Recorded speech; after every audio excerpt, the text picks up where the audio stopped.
Allez, on va pas très loin de là, dans une autre destination phare de votre groupe et pas seulement pour beaucoup de touristes, c'est la Grèce. Yann, vous y êtes allé pour tourner un film. Qu'est-ce qu'on peut en retenir? Qu'est-ce qu'on peut en dire que les gens ne connaissent pas?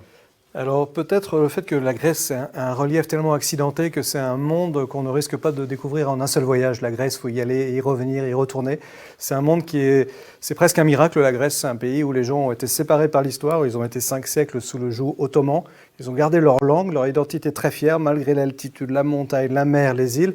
Donc c'est un monde vraiment extraordinaire où on change d'ambiance. On a évidemment l'image des îles magnifiques, des Cyclades en tête, mais c'est un pays qui a une histoire, un patrimoine remarquable. Tout au nord de la Grèce, on va pas souvent. Il y a des sites très connus comme les Météores, qui sont vraiment magnifiques, des villes comme Thessalonique, où on sent déjà...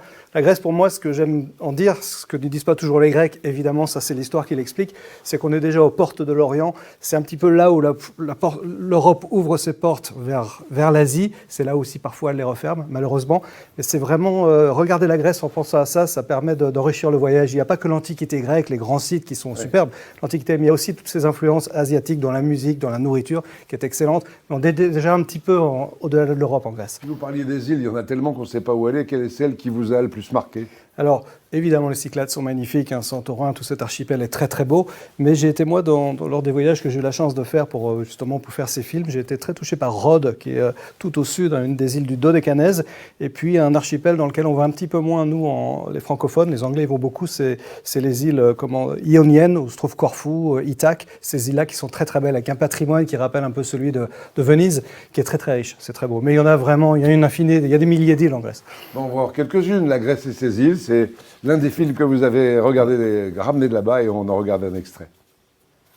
Îles paradisiaques, villages aux murs chaulés, olympides et sites antiques, la Grèce est un des premiers pays qui vient à l'esprit lorsqu'on évoque la Méditerranée.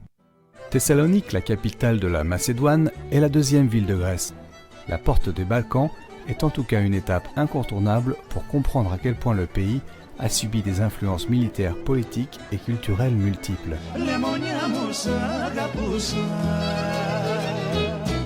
Suspendu entre ciel et terre, c'est la signification du terme météore, et c'est ainsi que les premiers ermites qui s'y installèrent à partir du Xe siècle voyaient ces formations rocheuses vertigineuses.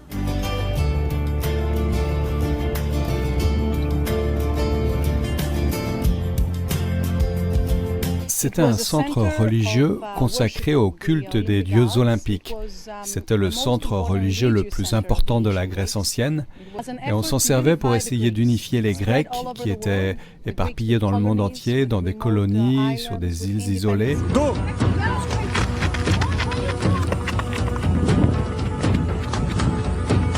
Tous les Grecs, nous aimons beaucoup avoir l'eau avec une portion de l'eau et des glaçons quelquefois.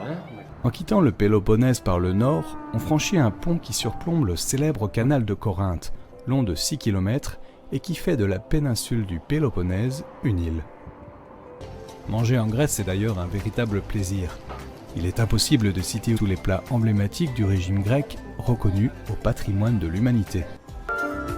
À l'intérieur de l'acropole, le Parthénon, temple consacré à la déesse Athéna, est considéré comme le plus élégant et le plus majestueux des temples de la Grèce antique. C'est du haut de l'acropole qu'on a la meilleure vue sur un des seuls quartiers réellement touristiques d'Athènes, le Plaka. Merci beaucoup. On y trouve des dizaines de tavernes, des bars où se presse la jeunesse athénienne, mais aussi des ruelles hors du temps qui rappellent les îles grecques. La mer Égée comporte un des plus beaux archipels de la Méditerranée. Ces îles aux noms mythiques, comme Mykonos, Délos ou Amorgos, furent au cœur d'une civilisation dont Santorin était la capitale. Nous sommes maintenant en Crète, juste au bord de la mer de Libye. Alors la Crète, c'est un petit peu tous les visages de la Grèce. Ensoleillée, maritime, agricole, montagneuse, mais aussi fière et chargée d'histoire. Pour qui sait trouver son chemin au pays du labyrinthe, la Crète réserve de bien belles surprises. Yann Rivalin, il est amoureux de tous les pays dont il nous ramène des images.